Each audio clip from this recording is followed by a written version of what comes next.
If it is something that could be ever solved. I'm just reading. Go ahead. Talk. I'm just reading. Or if there's something that you guys could ignore each other, because not everything could be solved. And Von we trust. What type of promo did I say his name or get from him? That's a good point. You said he's. That's his problem. These niggas watch me from a jail cell, man. These niggas watch me from a jail cell and be on my dick so bad, nigga. Niggas bitches. Niggas be writing academics about me, man. Telling academics to post shit about me.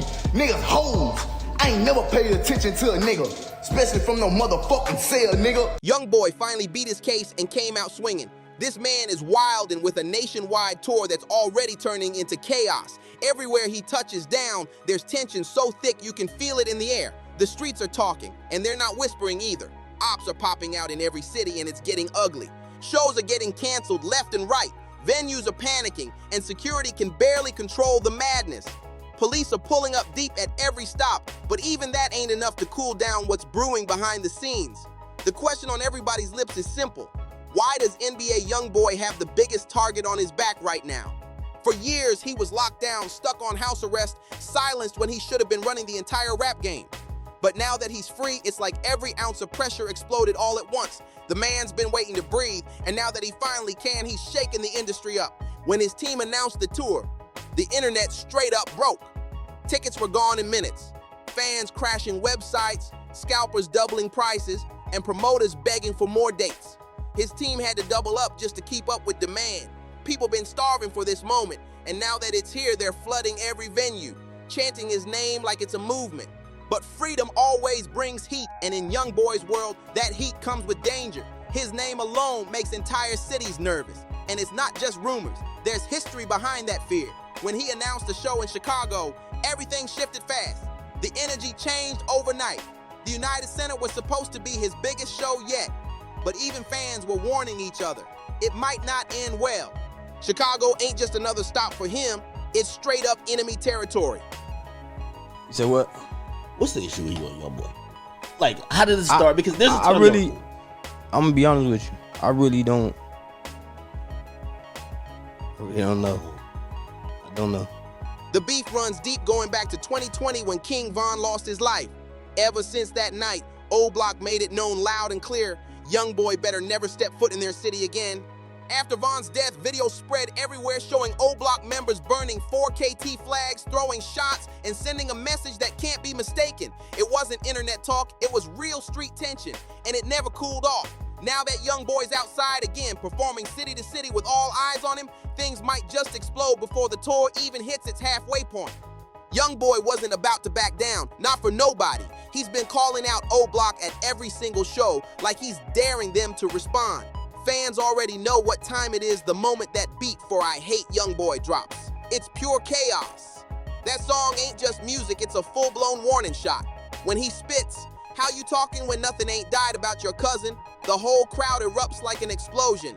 And when Kentrell adds, "Clean up on aisle," the arena loses it.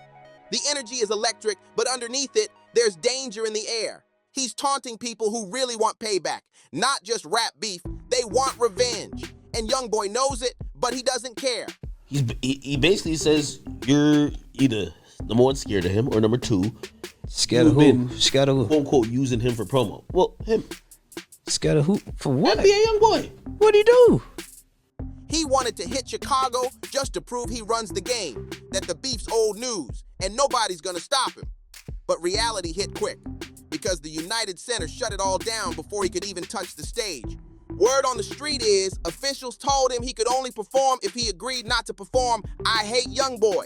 You already know how stubborn he is. YoungBoy said, no deal. He wasn't changing a single lyric, not even one bar. So boom, show canceled, money gone, fans furious, and the city of Chicago buzzing with tension.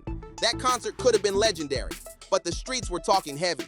Rumors say some O Block dudes were allegedly planning to shoot up the event if YoungBoy really pulled up. That's how serious this beef runs. It's not internet talk, it's generational bad blood. And once that show got scrapped, it didn't calm down, it just spread. When YoungBoy rolled into New Jersey, the heat followed him. During the set, a Lil Durk fan started yelling, "Free Durk!" loud enough for everyone to hear. Bad move. OG3's crew wasn't having it. Word is one of them snuck up behind the dude and punched him clean in the head. The crowd gasped and chaos broke out again. But it didn't stop there. According to whispers online, that same fan claimed YoungBoy's team lured him backstage with a fake wristband, just to jump him again behind the scenes. That's insane. Fans are calling it the revenge tour at this point because every stop turns into a battleground. Even though YoungBoy hasn't dropped a new diss toward Dirk in a minute, this war clearly never ended. The tension between 4KT and OTF is still alive. It's just waiting for the next spark to set everything off again. And the way these shows keep spiraling, that spark might be closer than anyone thinks. It stopped being just rap and slid straight into real life, hands-on, raw, and dangerous. According to Birdman's brother, Terrence Gangster Williams, things even popped off inside the pen. He says YoungBoy knocked out a guy who was repping OTF behind bars. That ain't internet talk. That's prison-level heat, proving this beef lived everywhere, even where walls usually quiet things down. YoungBoy's name moves weight, and people in lockup knew not to test him unless they wanted problems. A few weeks after the Chicago mess, the drama shadowed him to Detroit. He'd sold out Little Caesars Arena and the city was buzzing. Fans hyped, energy through the roof. But then out of nowhere, the arena blasted a statement. Concert canceled. No heads up, no details. Just silence and a city on edge. Speculation exploded. Some blamed police pressure. Others whispered real safety threats. One thing was crystal. Wherever YoungBoy rolls, controversy tails him like a shadow. This Detroit tension wasn't new either. There were already run-ins back in 2020 when a Detroit rapper reportedly crossed paths with YoungBoy's brother OG3 in a Houston mall. And that clip lit up social feeds fast. That viral clip pushed things higher. Saba hopped on video clapping back at the NBA crew, and the disrespect hit a nerve with YoungBoy's circle. Drama spread like wildfire, and now names from other scenes got tangled up. Ada Baby, tied to Fredo Bang and Baton Rouge circles, started throwing shots, and people read that as picking sides in a matchup nobody wanted to chill. But the street math flipped. Retribution rumors followed quick. Word is a FEG man named Baba allegedly caught ADA slipping in an Atlanta studio and robbed him, and folks on the block said it was straight up payback. That move turned the whole situation from talk into action, and it only pumped more fuel into an already blazing feud. Then YoungBoy turned the chaos into bars. He put the whole saga on record and made it a track. In the lyrics, he flat out raps lines like, "I can't say I'm cool with all this involvement. These dudes ain't right. They balling. I don't give a nah. I'd call up Osama, my Baba like, load up and come and rob all them." And Baba's name got stamped in the verse. That's drama you can stream, music that's a mirror for the real violence simmering underneath. It was clear as day. That bar hit different. When YoungBoy mentioned Baba by name, the streets lit up instantly because everybody knew what that meant. Baba wasn't just a random shout-out. He was known for putting in serious work in the trenches. Word on the block was that he later got locked up on an attempted murder charge, and the timing made it even wilder. And guess what? YoungBoy doubled down. He shouted Baba out again on I Hate YoungBoy. It's like every track he drops is laced with real-life beef, coded messages, and names that make the industry nervous. Every verse feels like a news headline in disguise. The wild part, that story's still unfolding to this day. It's like watching a movie where every scene turns up the tension. Fans were out here calling people crazy and yelling, "Tell them free bye-bye," like it was a chant, and social media ate it up. Then, boom, the internet exploded with a clip from 2022 showing OG3 pouring lean straight into YoungBoy's mouth while Sada Baby clowned the whole scene online. That clip went viral overnight, sparking a whole new wave of chaos. People thought it was just trolling at first, but now the heat was back on full blast. Detroit started buzzing again, and not long after that, another major move dropped. YoungBoy's Detroit show got canceled. Fans had just recovered from one cancellation, and now another massive stop was axed. No warning, no explanation. Promoters were scrambling, fans were furious, and the rumor mill was spinning nonstop. Some said it was police interference, others claimed arena management got cold feet because of the tension his lyrics were causing. Everywhere he went, the pattern repeated. Crowds wild, venues nervous, and pressure building like a storm. When he hit the State Farm Arena in Atlanta that first night, was sold out to the ceiling. Thousands screaming every lyric like gospel. But before anyone could celebrate, the second Atlanta date got shut down out of nowhere. Word is, the arena didn't want him performing certain diss tracks, the ones they said could incite violence. Sources claimed even some of the stage crew got spooked, worried the crowd might get too hyped and things could spiral. Reportedly, management stepped in because those bars aimed at Atlanta rappers, especially the ones that sounded like direct shots, were getting way too personal. And that decision, it only stirred the pot more. Streets started buzzing that YoungBoy was blacklisted in certain cities, that the powers that be were trying to silence him. But every time someone tried to block his shine, he came back louder, bolder, and more unfiltered. His music was becoming more than art, it was fuel. And when he dropped those lines about Gucci and Lil Baby, people didn't just whisper, they straight up braced for what might come next. Old alliances were done, dead and buried. Even if the beef with Gucci and Lil Baby never turned into a full-on public war, the tension was written all over the place. Every lyric, every sneer on stage, every slick line in a verse felt like a spark waiting to ignite something huge. You could feel it in the crowd, like everybody was holding their breath, wondering what might happen next. Even when concerts got canceled, the chaos didn't disappear. It just spilled into the streets. Fans didn't go home. They turned the blocks into full-blown parties. Police had to swarm in just to keep things under control, but the damage was done. Streets flooded, chants echoing, "Why be better?" while sirens wailed in the background. It didn't look like a concert aftermath. It looked like a flashpoint ready to explode. That's the kind of influence YoungBoy brings. When he shows up, the whole city feels it. Then came the wildest twist of all, the Atlanta key scandal. At YoungBoy's first Atlanta show, cameras were flashing, fans were screaming, and someone handed him what looked like the key to the city. Everyone thought Atlanta was officially showing love, symbolic, powerful, like a moment of recognition after years of chaos. But just days later, everything flipped upside down.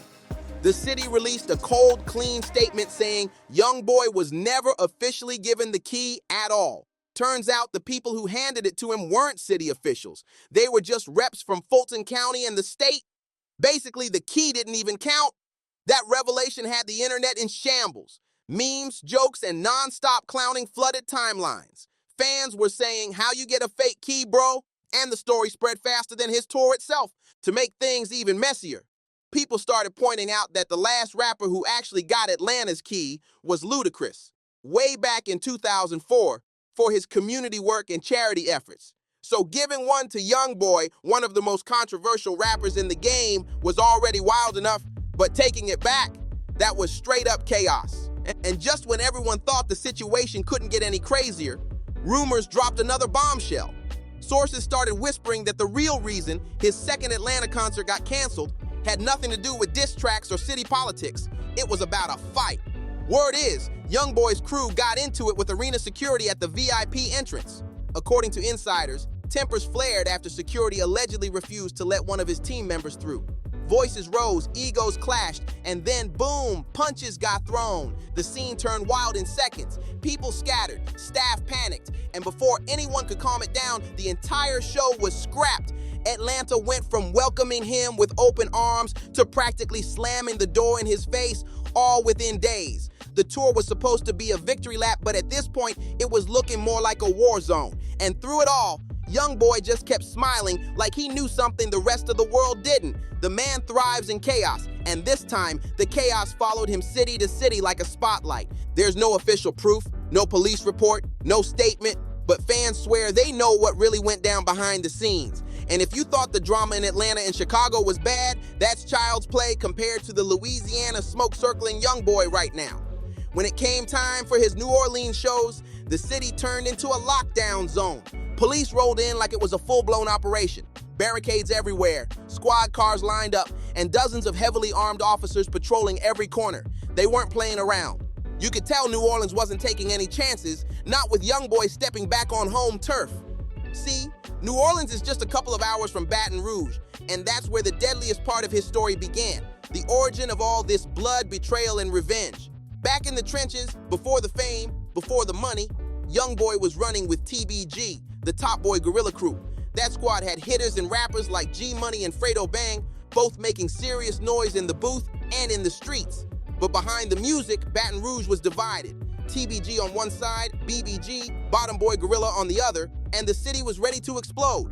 This is where the lines got blurred, where loyalty, family, and survival all crashed together. YoungBoy had blood ties to BBG through his cousin Eli, who wasn't just family, he was like a big brother, a real mentor to him. After a falling out with TBG, YoungBoy started rolling heavy with Eli, and that move changed everything.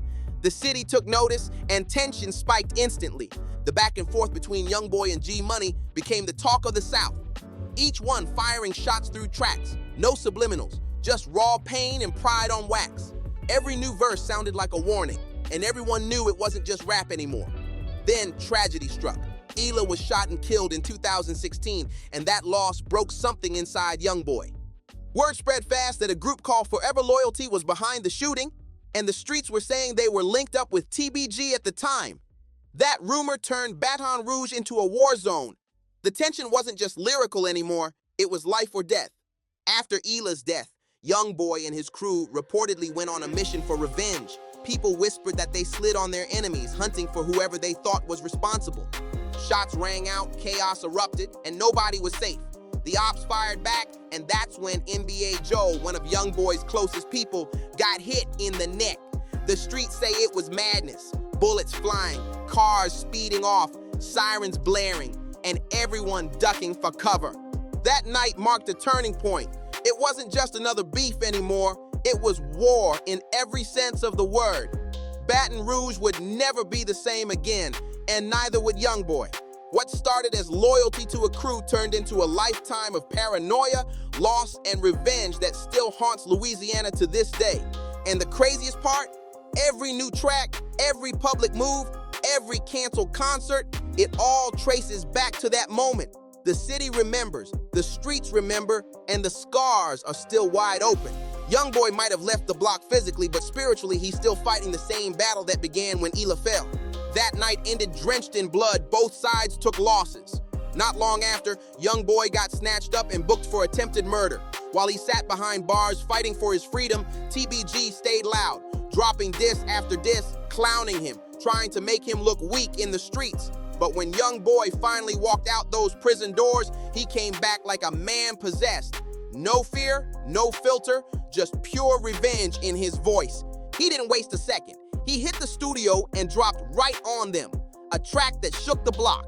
He spit lines that sent chills through the scene. I heard a dude said, "What? You know what it is? Boy, you gonna get your head bust trying to stunt for real. These dudes making diss songs, come on now, boy, be real. AI YoungBoy be the reason that your dog killed. I speak this, I live this, we do this for real."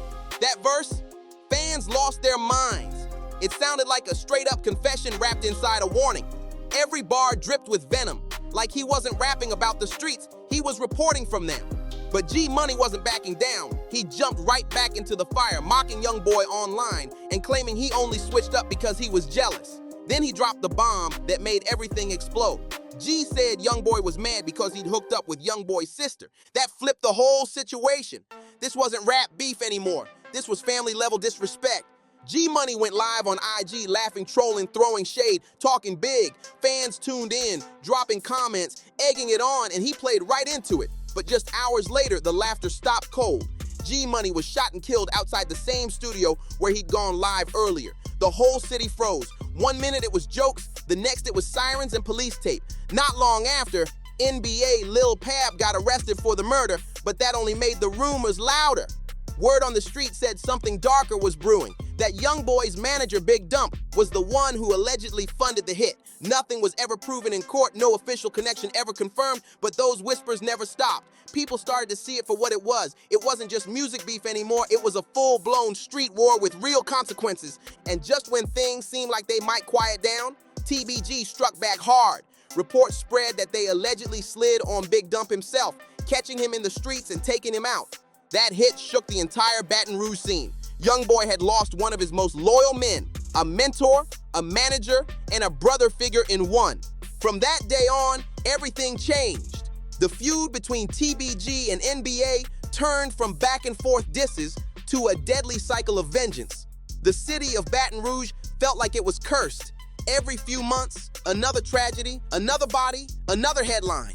Fredo Bang and his right-hand Boulevard Quick kept firing back in music, dropping track after track, keeping YoungBoy's name in their verses like it was personal scripture.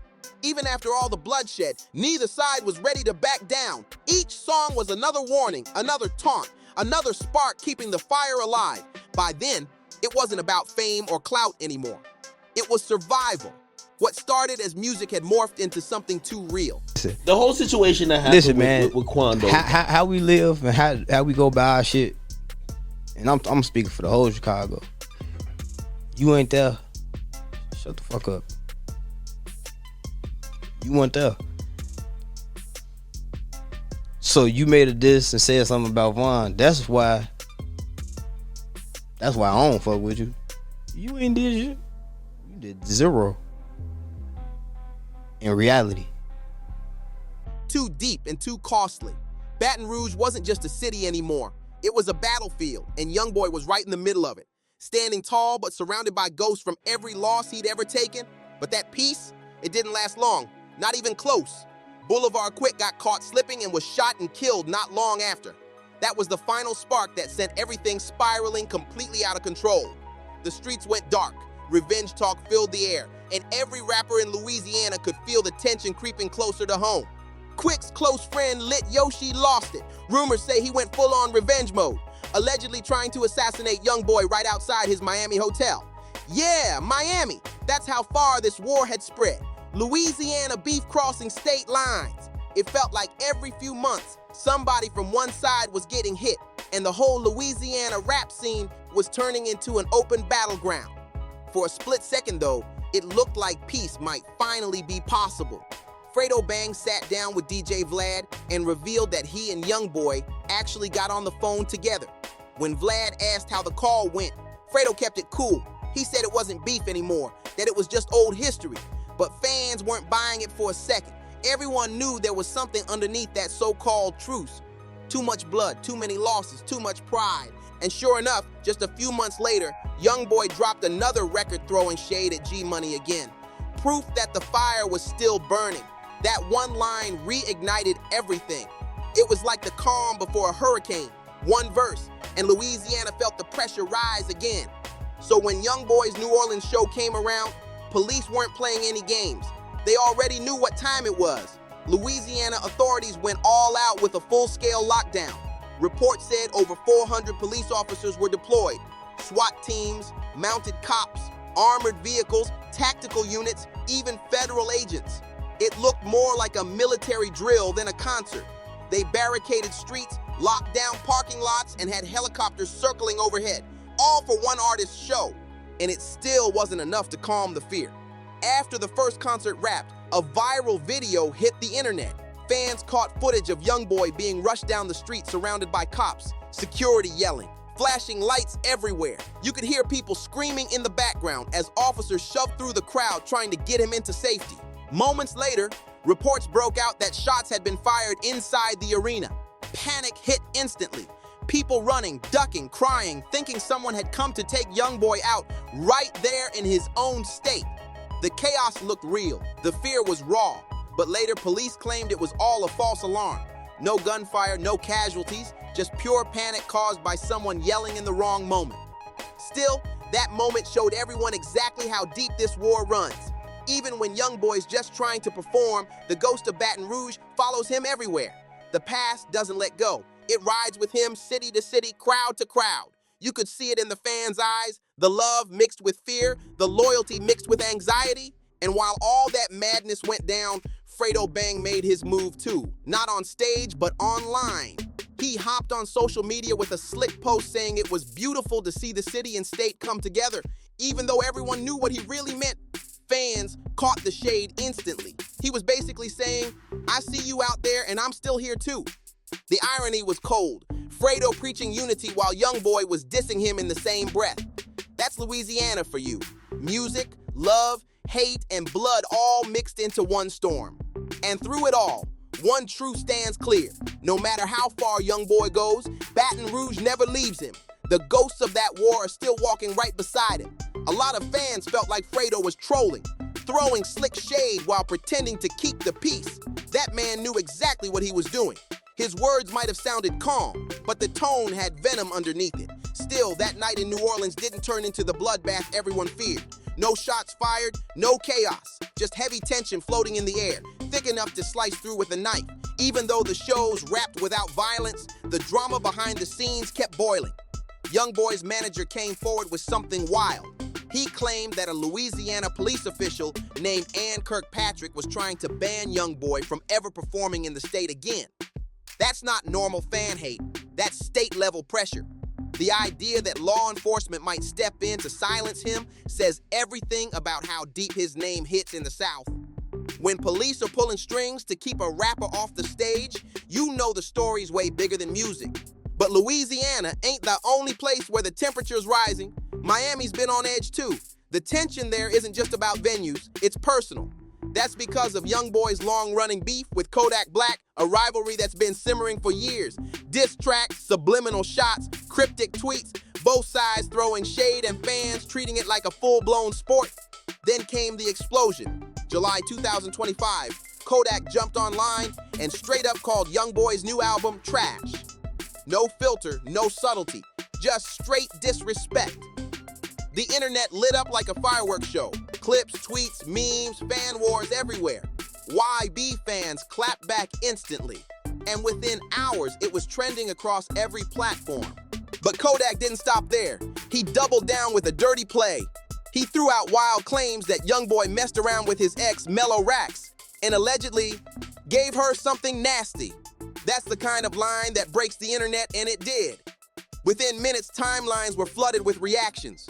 Fake screenshots, memes, and wild speculation. Everybody had an opinion and no one was holding back. Social media turned into a battleground. Fans on both sides firing digital shots like it was the new East versus West. Lives went up, reaction videos flooded YouTube, and you could feel the heat rising every hour.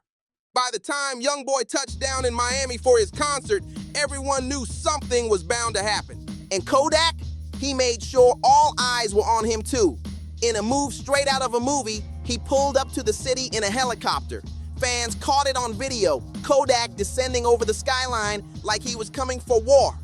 The streets outside the arena were packed, his fans swarming the area, waving signs chanting Team Kodak so loud it echoed through the blocks. It looked like a standoff, two rap giants marking territory without ever stepping in the same room. Even though they never crossed paths that night, the message was clear as day. Kodak still wants smoke. That rivalry didn't die, it just evolved. The difference now is the stakes are way higher. Both of them got fan bases that move like armies, and one wrong bar could set the internet on fire again. Meanwhile, YoungBoy's been on a different kind of timing, dropping some of the hardest tracks in the game even when he was stuck on house arrest. He's been firing lyrical shots at rappers across the country without hesitation, proving he doesn't care who's listening or who's offended. Now that he's finally free again, the whole rap game's holding its breath. Every label exec, every artist, every city that books him, they all know the same thing. Wherever YoungBoy goes, the story follows. The tension, the drama, the danger. It's all part of his legacy now. The only question left is, who's next on his hit list? Because let's be real, it's only a matter of time before somebody takes this whole thing too far. Every city he steps in feels like a pressure cooker ready to explode, and the next headline could drop any minute. That's why you gotta stay tapped in with us, because we're not just covering the stories, we're living them as they unfold. Turn on those notifications right now and hit that subscribe button to join the Rap Uncovered family. This is where the streets speak for real, unfiltered, and raw. The energy doesn't stop, the stories don't sleep, and every night brings something new that'll have the whole internet buzzing. And trust, tomorrow's upload is about to go crazy. We're going deeper into the next chapter, breaking down the next wave of drama, the next shots fired, and the next twist nobody saw coming. You don't want to miss it, not for a second. So do what real ones do. Smash that like button, share this video with your crew, and drop your thoughts in the comments below. Let's hear your take. Who's real, who's faking, and who's about to get exposed next? We'll see you in the next one, right here on Rap Uncovered, where the truth of the streets never hides. And that's where it all comes full circle. The chaos, the rumors, the bloodlines, the fame, the fear. Every headline, every diss, every canceled show is just another piece of the storm surrounding NBA YoungBoy.